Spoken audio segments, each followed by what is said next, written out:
The restaurant was glowing that night.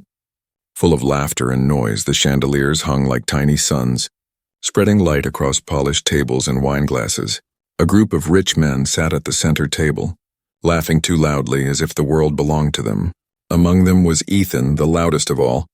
He was young, rich, and proud. The kind of man who thought money gave him the right to mock anyone he wanted. His friends admired him because he never seemed afraid of crossing a line. Clara moved quietly between tables, her black uniform pressed but faded from long shifts. Her shoes ached and her smile was tired. She had worked double shifts all week to pay her mother's hospital bills. Most nights she was invisible to customers, but tonight Ethan noticed her, or rather, he noticed how nervous she looked. The restaurant was packed, and she was trying not to spill a glass of champagne while serving. Ethan leaned back in his chair, smirking.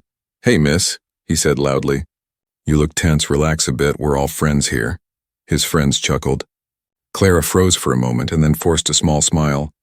"Just doing my job, sir," she said softly. Ethan wasn't satisfied. He wanted a reaction, something to entertain his table. "You look like you could sing," he said. "Why don't you perform for us?" The whole table burst into laughter. Clara blinked, not sure she'd heard him right. "Excuse me?" she whispered. He leaned forward, resting his elbows on the table. "Come on, don't be shy, sing or dance or something. You must have a talent, right?" His voice carried across the restaurant, and a few nearby tables turned to watch. The laughter grew louder, like waves pushing her closer to humiliation. Her heart started pounding. She had been through many bad nights at work. Rude customers, late shifts, even insults. But this felt different. This was public, cruel, and meant to make her small. Her manager, standing near the bar, gave her a helpless look. He knew Ethan was a frequent customer, one who tipped big and complained louder. "Just smile, Clara," he mouthed, trying to keep peace. Ethan's friends started chanting softly. Sing, sing, sing. It was like a game to them. But to her it was a nightmare. Her throat felt dry. She didn't want to lose her job, not when her mother needed medication. So she tried to think fast. She couldn't sing, not like this. Her hands were shaking too much to hold a tray. Then she saw it, the piano sitting quietly in the corner. The restaurant used to have live music before the budget cuts. Now it was just decoration, gathering dust. Clara looked at it for a long second, remembering something she hadn't touched in years. Her father's voice, her mother's laughter, her old dream. She used to sit at a piano every evening when life still felt kind. Before everything fell apart, before the accident. Before the silence that replaced her music, Ethan followed her gaze and smirked. "Perfect," he said. "Play us something then." "Waitress," his tone was dripping with mockery. "Let's see if those hands can do more than carry plates." His friends howled with laughter. People at nearby tables watched now, phones quietly lifted to record what they thought would be a funny clip. Clara took a slow breath. Her feet felt heavy as she walked toward the piano. The world seemed to move in slow motion. She heard the whispers, the laughter, the mocking claps, but she kept walking. Each step reminded her why she was here, to survive. Not to shine, not to be seen. When she reached the piano, she stopped and looked back. Ethan raised his glass with a smirk, as if saying, "Let's see what you've got." Her eyes met his for a second, and something inside her shifted. Maybe it was anger.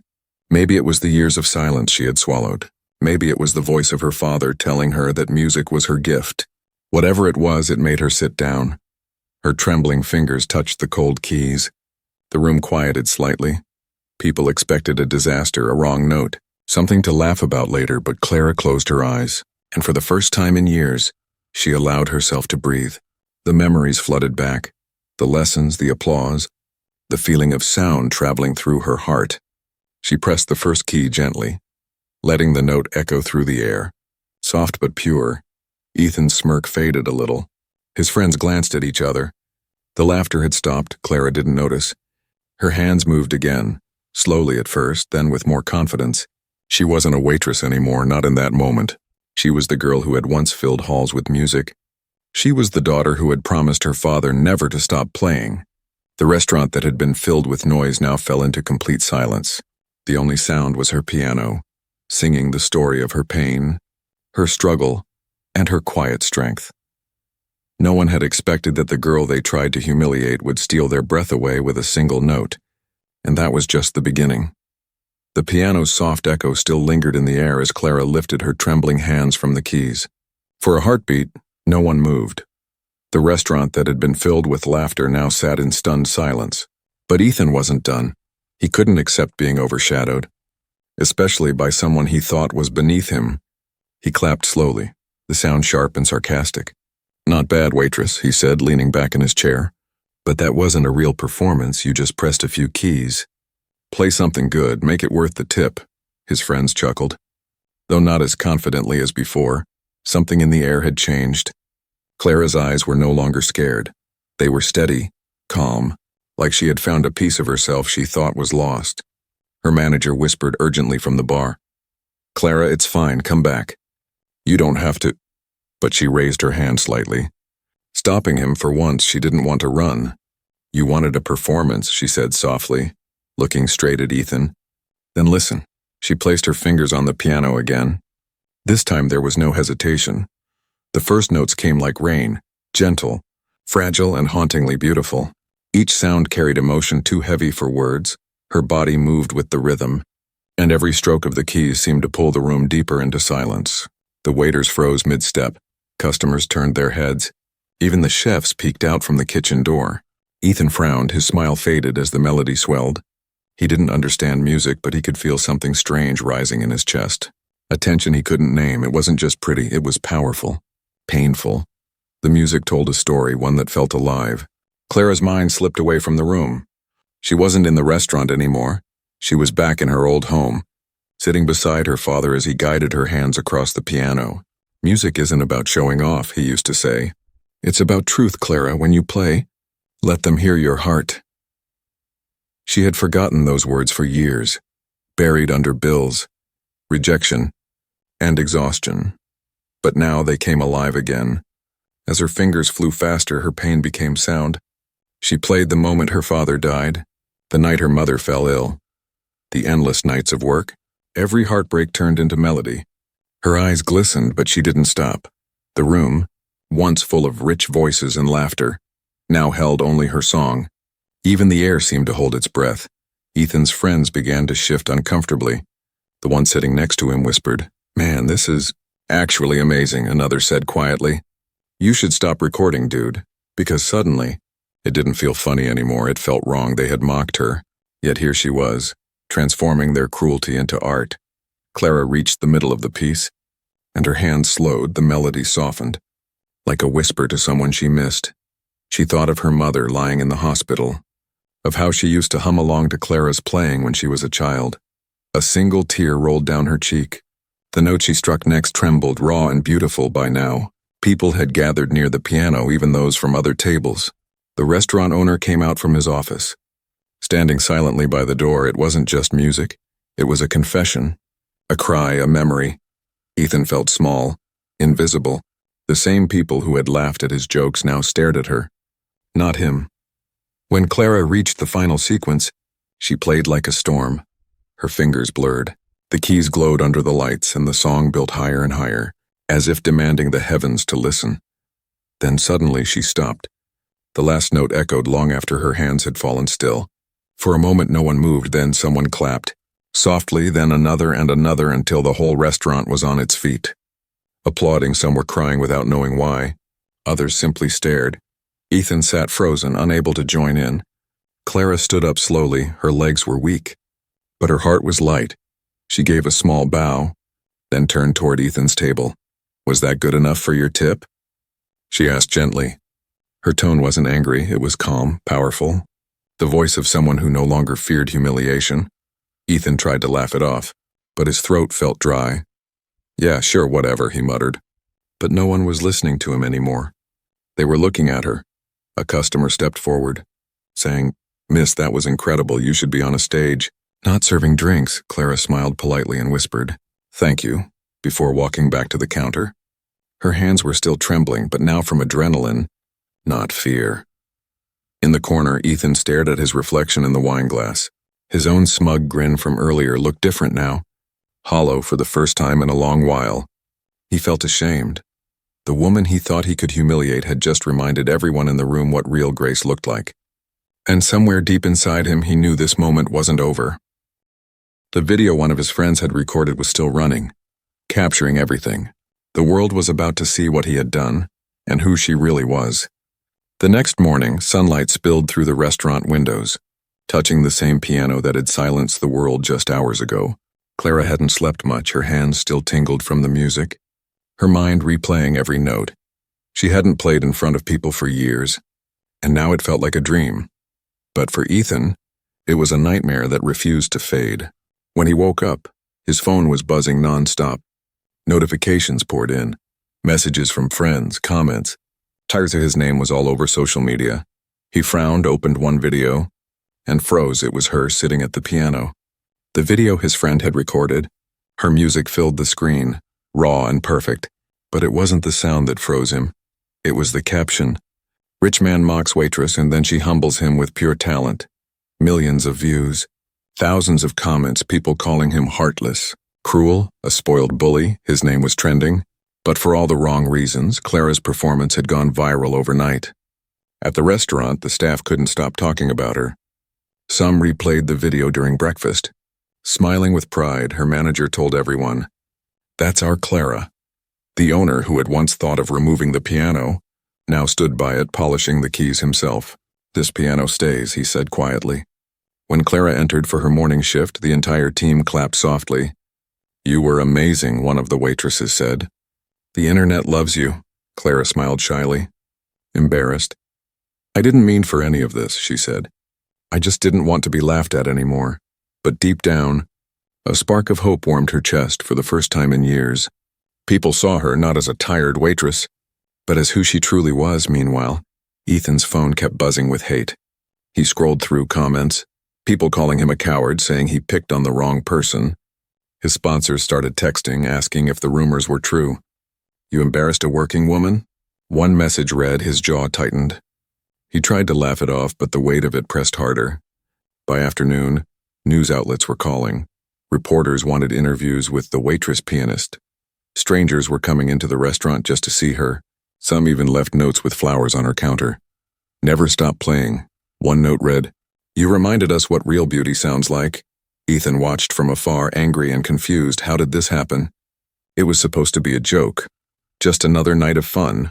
He drove back to the restaurant, wearing sunglasses, trying not to be recognized. When he stepped inside, everyone turned to look at him. Their smiles faded. Clara was behind the counter, refilling coffee cups. When she saw him, she froze for a second. Ethan approached slowly. "Can we talk?" he asked, his voice quieter than before. She looked at him carefully, then nodded. They sat at an empty table, the same one where it all started. Ethan rubbed his hands together. "Look, I didn't mean for things to go this way. It was supposed to be funny. You know, harmless," he said. She looked at him, her eyes calm but distant. "Harmless?" she repeated softly. "You made me feel like a joke in front of everyone. You didn't care what it did to me." He sighed. "I'm sorry, okay? I didn't know you could play like that." Clara smiled sadly.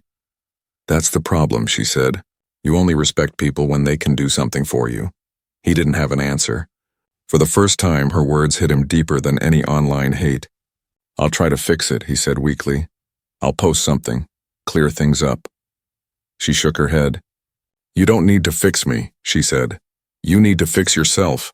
And she stood up, walking away. That night, the video reached 10 million views. A famous musician shared it with the caption, "Talent can come from anywhere. Never underestimate quiet people." Clara sat by her small apartment window, holding her phone. Her inbox was full of messages from reporters, producers, even music schools. One message stood out. It was from Michael Ray, a classical pianist she used to idolize. "Clara, I saw your video. I remember you from years ago. You were a prodigy. I'd like to invite you to perform again, if you're ready." Tears filled her eyes. She didn't reply right away. Instead, she looked at her reflection, smiling softly. It wasn't the viral fame that mattered. It was the feeling of being alive again. Across town, Ethan sat in his car. Staring at his phone, he opened the video again, watched her play, and this time, for the first time in his life, he listened, not to the noise of his own laughter, but to the sound of grace, honesty, and something he couldn't buy. And though he didn't know it yet, That performance had changed both of them forever.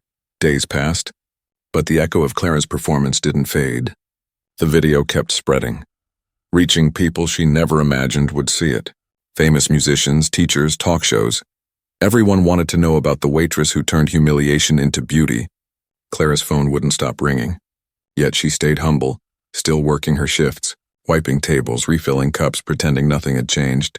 But everything had changed one quiet morning. As she was setting up the tables, her manager rushed in waving a phone.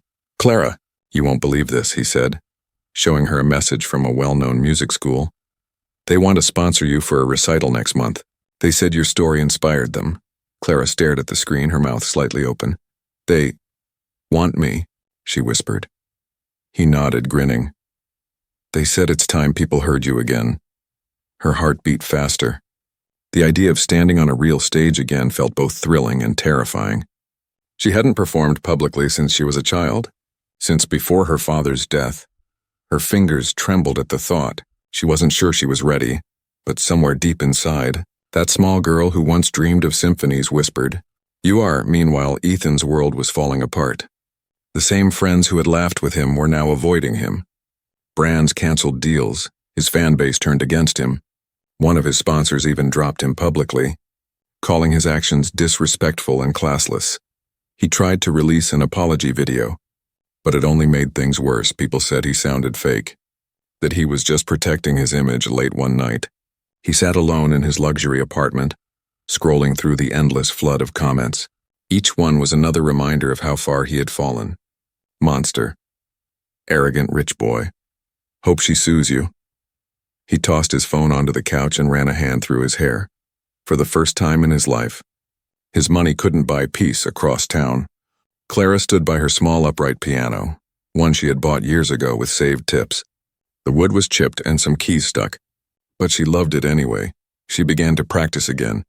Every night after her shift, she played until her fingers hurt, relearning old songs, rewriting new ones, letting her heart lead her hands.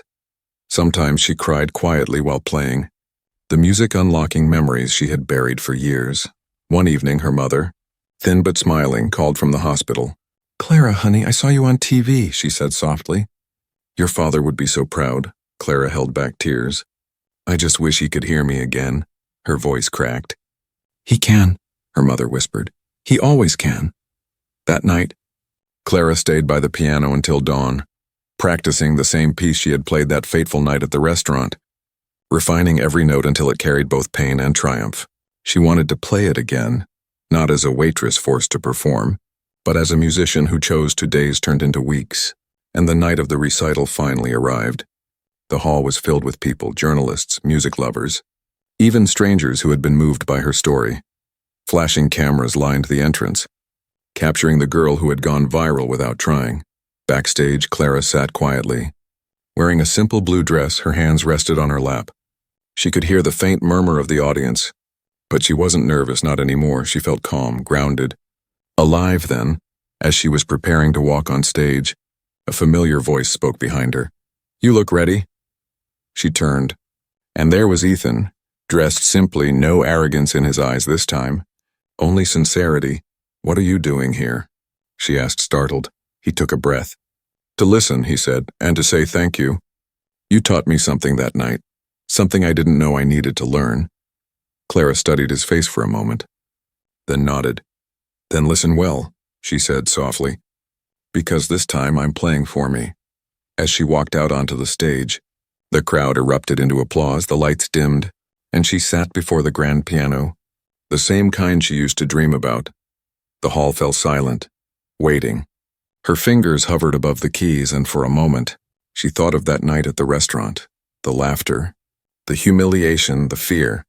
Then she smiled, because she knew she had turned all of that into something beautiful. She began to play. The sound rose like sunlight, gentle and full of hope. Each note told her story, not of pain but of transformation. Her audience listened in awe, some wiping tears, others recording with trembling hands. Backstage, Ethan watched with glistening eyes. For the first time, he wasn't the center of attention, and he didn't want to be. He understood now that real greatness came from humility, from heart, from the courage to rise after being broken. When Clara finished, the final note lingered in the air like a breath of peace. The hall exploded in applause. People stood cheering, shouting her name. She bowed, tears shining in her eyes, and somewhere in that thunder of applause, tears filled her eyes. She didn't reply right away. Instead, she looked at her reflection, smiling softly. It wasn't the viral fame that mattered. It was the feeling of being alive again. Across town, Ethan sat in his car, staring at his phone. He opened the video again, watched her play, and this time, for the first time in his life, he listened, not to the noise of his own laughter, but to the sound of grace, honesty, and something he couldn't buy. And though he didn't know it yet, that performance had changed both of them forever. Days passed, but the echo of Clara's performance didn't fade. The video kept spreading, reaching people she never imagined would see it. Famous musicians, teachers, talk shows. Everyone wanted to know about the waitress who turned humiliation into beauty. Clara's phone wouldn't stop ringing, yet she stayed humble, still working her shifts, wiping tables, refilling cups, pretending nothing had changed. But everything had changed one quiet morning. As she was setting up the tables, her manager rushed in, waving a phone. "Clara, you won't believe this," he said, showing her a message from a well-known music school. "They want to sponsor you for a recital next month. They said your story inspired them." Clara stared at the screen, her mouth slightly open. "They want me?" she whispered. He nodded, grinning. "They said it's time people heard you again." Her heart beat faster. The idea of standing on a real stage again felt both thrilling and terrifying. She hadn't performed publicly since she was a child.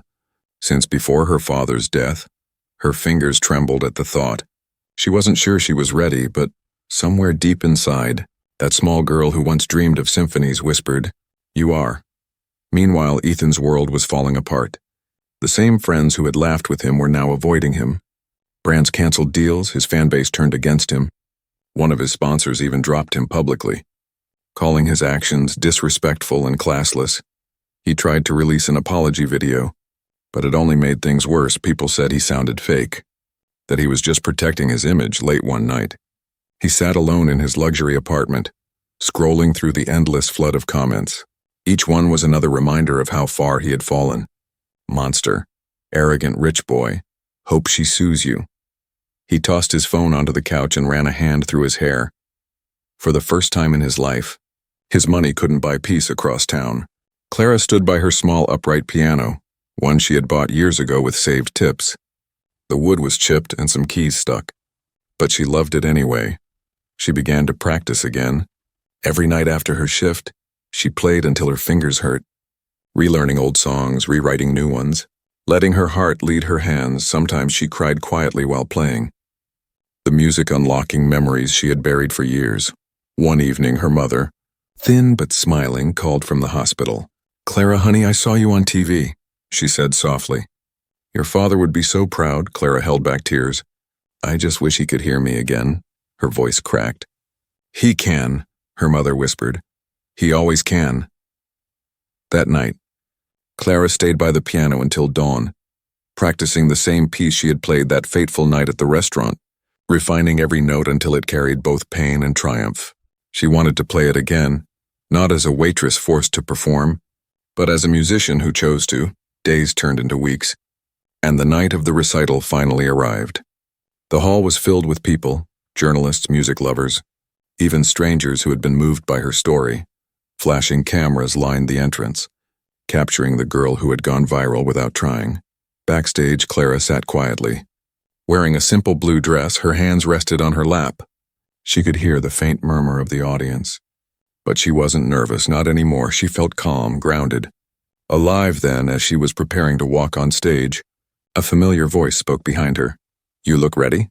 She turned, and there was Ethan, dressed simply, no arrogance in his eyes this time. Only sincerity. "What are you doing here?" she asked, startled. He took a breath. "To listen," he said, "and to say thank you. You taught me something that night, something I didn't know I needed to learn."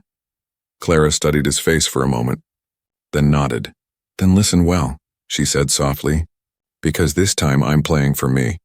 As she walked out onto the stage, the crowd erupted into applause, the lights dimmed, and she sat before the grand piano, the same kind she used to dream about. The hall fell silent, waiting. Her fingers hovered above the keys, and for a moment, she thought of that night at the restaurant, the laughter, the humiliation, the fear. Then she smiled. Because she knew she had turned all of that into something beautiful, she began to play. The sound rose like sunlight, gentle and full of hope. Each note told her story, not of pain, but of transformation. Her audience listened in awe, some wiping tears, others recording with trembling hands. Backstage, Ethan watched with glistening eyes. For the first time, he wasn't the center of attention, and he didn't want to be. He understood now that real greatness came from humility, from heart, from the courage to rise after being broken. When Clara finished, the final note lingered in the air like a breath of peace. The hall exploded in applause. People stood, cheering, shouting her name. She bowed, tears shining in her eyes, and somewhere in that thunder of applause, her father's voice echoed quietly inside her. "That's my girl." The night of the recital changed everything for Clara. But the story didn't end when the curtain fell. It was only beginning in the days that followed. Her name spread beyond social media, reaching newspapers, radio shows, and television networks. The girl who was once mocked as just a waitress had become a symbol of grace, strength, and quiet rebellion. She returned to the restaurant a week later, not because she had to, but because it was home to the moment that rebirthed her. The staff greeted her like family. "Our star is back," one of the cooks said. Wiping his hands on his apron, her manager smiled proudly. "We kept the piano right where it was. No one touches it unless it's you," he said. Clara laughed softly, placing her hand on the polished wood. The piano felt different now, not like a reminder of pain but of transformation. People came from all over just to sit at one of her tables, hoping she might play again. Some left generous tips. Others left handwritten notes. "You gave me hope," one said. "I was afraid to chase my dream until I saw you," another read. But success also brought attention from people she wasn't expecting. Music agents called, reporters appeared outside her workplace, and invitations piled up. A few were genuine, but others were hungry for drama. They wanted her to speak about Ethan, the man who had humiliated her. "Tell us how it felt to get revenge," one reporter asked, thrusting a microphone toward her. Clara simply smiled and said, "It wasn't revenge. It was a lesson." Then she walked away across town. Ethan sat alone in his once busy apartment. The silence was heavier than ever. His phone still buzzed, but now it was full of messages he didn't want to read. He had become the villain of a viral story, the punchline of millions of comments. At first he had tried to fight back, defending himself online, but every post only made things worse. One night he turned on the television, flipping through channels until he found a replay of Clara's recital. He froze watching her play, the same calm, radiant expression on her face, the same grace he had once mocked. When the host announced that she had been offered a spot on a global music tour, something inside him twisted, not out of jealousy but regret. He turned off the TV and sat in the dark. The memories of that night at the restaurant replayed in his mind, the laughter, the chant, the way she looked when she sat at the piano. He realized it wasn't just her music that silenced everyone.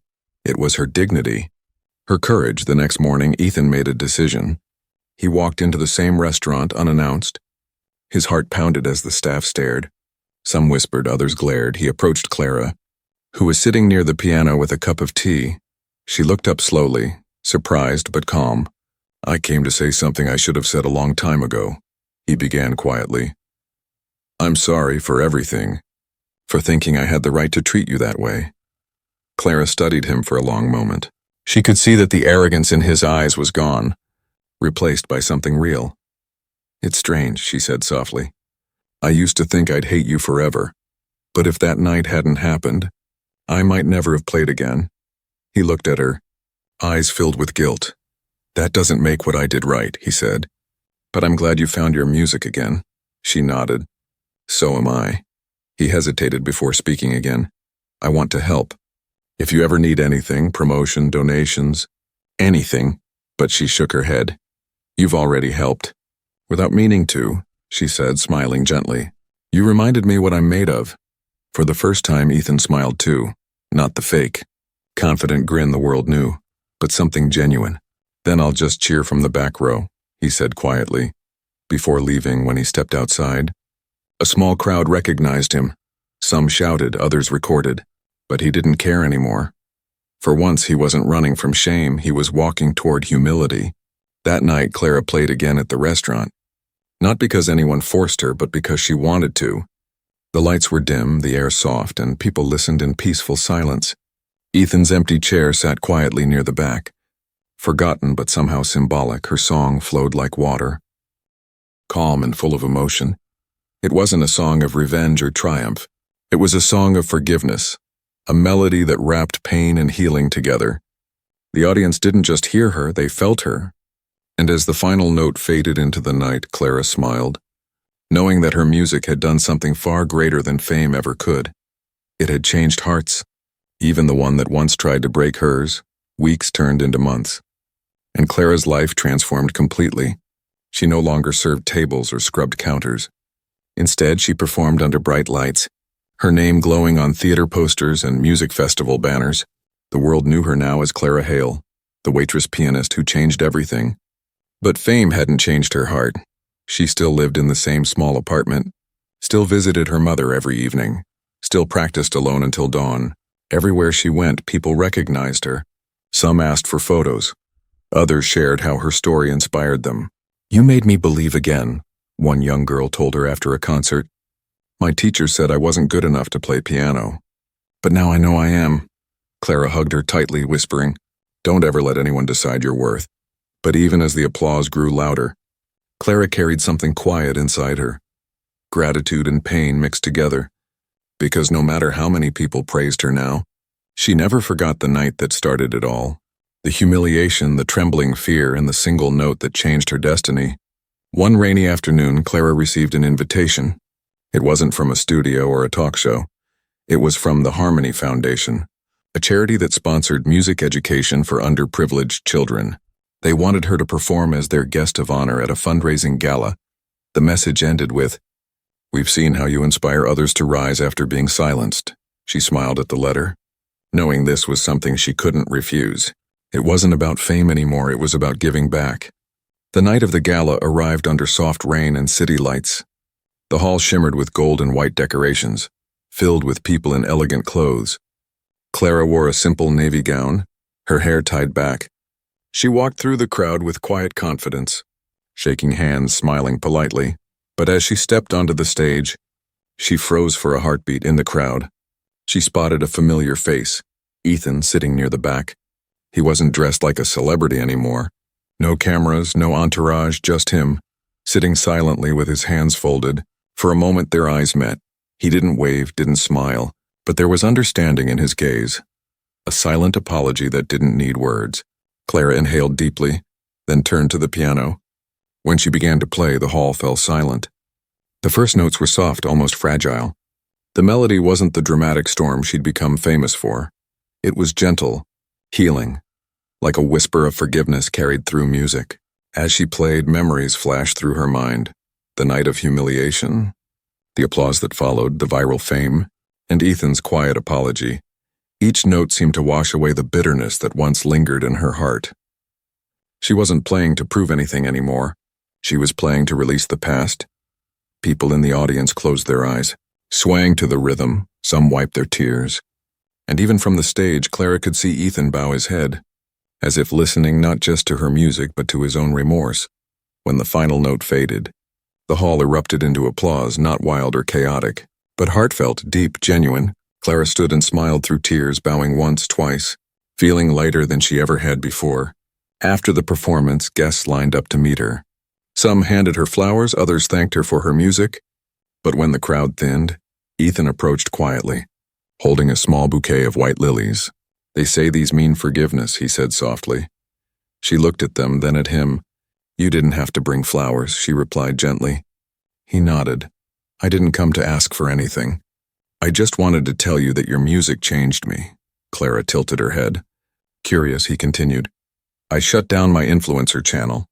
I started volunteering at a community center, teaching kids about confidence. I figured, if I could once tear someone down, maybe I should learn how to build people up." Her eyes softened. "That's a good start," she said quietly. He smiled slightly. "I still remember that night. Every sound of it. You didn't just play music, Clara. You showed me what real strength looks like," she smiled. Strength isn't about standing tall, Ethan. It's about standing back up after you've been broken. They stood there for a moment, the noise of the gala fading around them. The rain outside tapped against the window, soft and steady. Finally, she took one lily from the bouquet and placed it on the piano. "Let's leave the rest behind," she said. He nodded, his eyes misting. "I already did," he whispered. Later that night, as Clara drove home, the city lights blurred through the raindrops on her windshield. She felt peace, not the thrilling kind that comes from applause, but the quiet kind that comes from closure. Her journey had begun with humiliation and ended with healing, and in her heart, she knew this was more than a story about music. It was a story about humanity, about how even the cruelest night could give birth to something beautiful. And somewhere in the silence that followed, Clara smiled because she finally understood. The music had never been about revenge. It was always about redemption. The weeks after the gala felt like a dream Clara could finally wake up in without fear.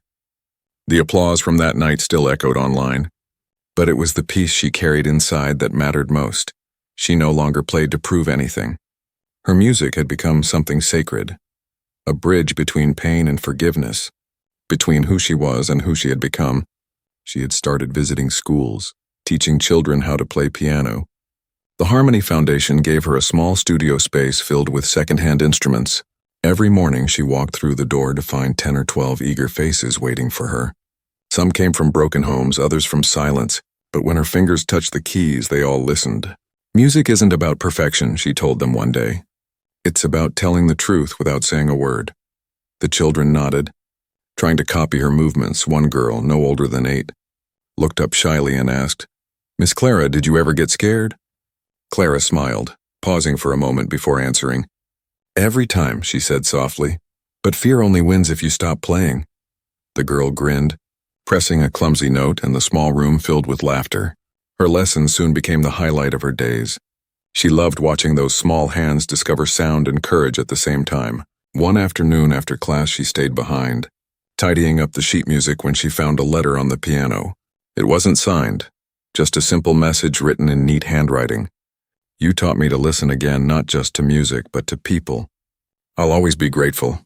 E." Clara stared at the note for a long time, a soft smile spreading across her face. She didn't need to guess who it was from. Ethan hadn't spoken to her since the gala, but it didn't matter. The silence between them was no longer uncomfortable. It was complete, peaceful. Weeks later, she received a call from the Grand Symphony Theater, one of the biggest in the country. They wanted her to perform at their annual charity concert. A live broadcast seen by millions. Clara hesitated for a moment.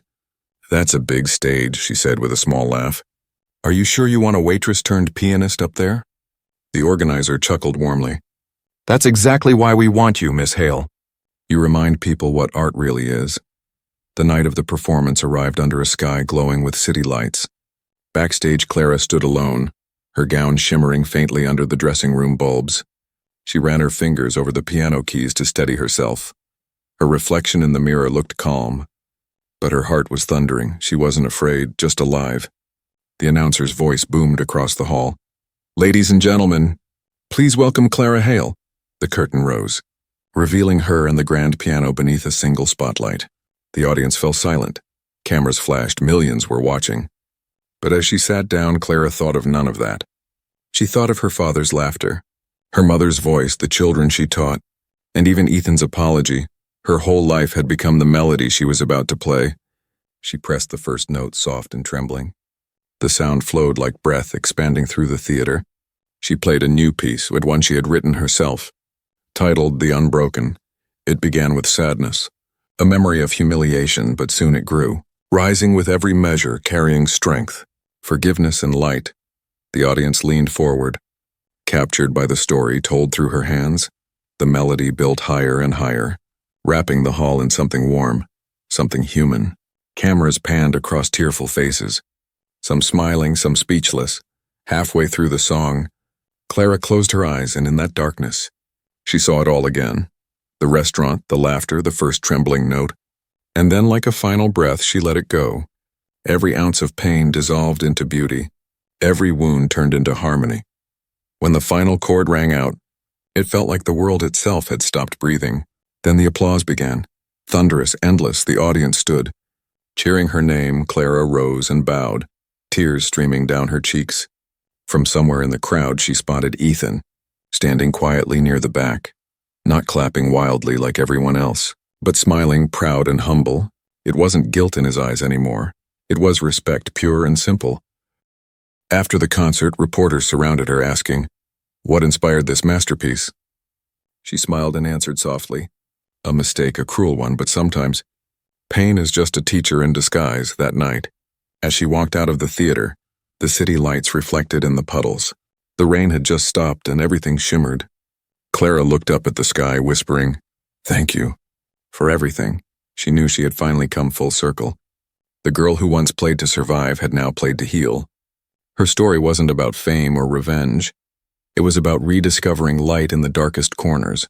And as she disappeared into the quiet streets, the sound of her last note lingered in the night air, soft and eternal, reminding the world that no voice, and not even one drowned in mockery, stays silent forever. Months after the concert, Clara's life had become a rhythm of peace. Not fame, the world still talked about her story, still played clips of that final performance on television, but she didn't chase the noise anymore. Instead, she spent her mornings teaching music, her evenings visiting her mother, and her nights sitting by the window. Composing in silence, her new songbook was almost full, pages covered with handwritten notes and little messages she wrote to herself. Play with truth. Let pain breathe. Don't forget who you were. Each phrase was a reminder of the journey that had brought her here, from humiliation to harmony, from trembling hands to confident keys. One morning, she received a letter in the mail. There was no return address, only her name written neatly on the front. She opened it slowly, her breath catching when she saw the first line. "I've been offered a teaching position overseas. And before I leave, I wanted to say thank you one last time. You changed my life, Clara. You taught me to listen, not just to others, but to myself." "Ethan," Clara smiled softly as she read the letter twice, then folded it carefully, placing it between the pages of her music book. There were no more apologies to be made. No more pain to be carried, only closure, real, quiet closure. That evening, she went back to the restaurant where everything had begun. It had changed since that night. The piano now stood proudly in the center, surrounded by photos of her first performance, and a small brass plaque that read, "This is where she found her music again, Clara Hale." The manager greeted her with a hug. "You should see how many people come here just to sit near this piano," he said. "They call it the place where dignity played its first song." She laughed gently. "That's too kind," she said, running her fingers over the plaque.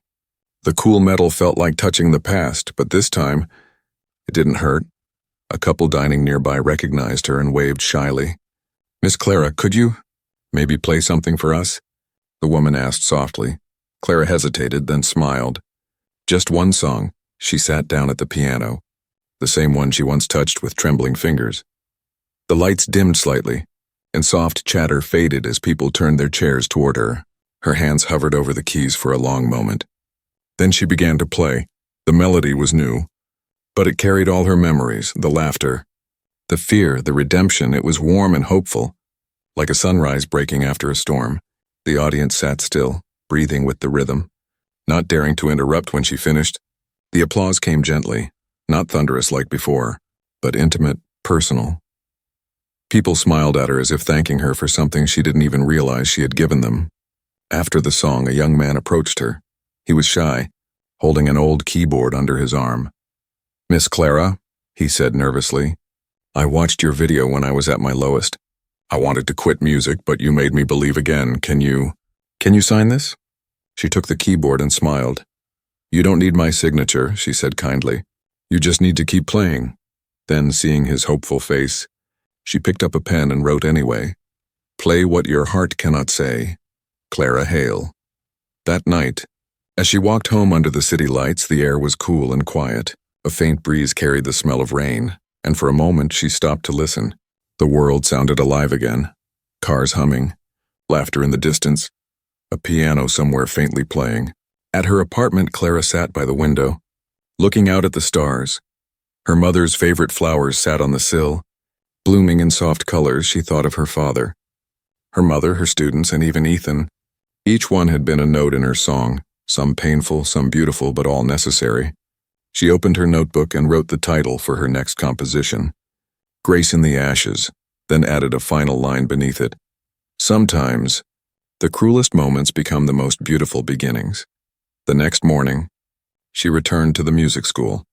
The children were already waiting, chattering excitedly. "Miss Clara," they shouted, "we saw you on TV again." She laughed, shaking her head. "I hope you saw the piano, not me."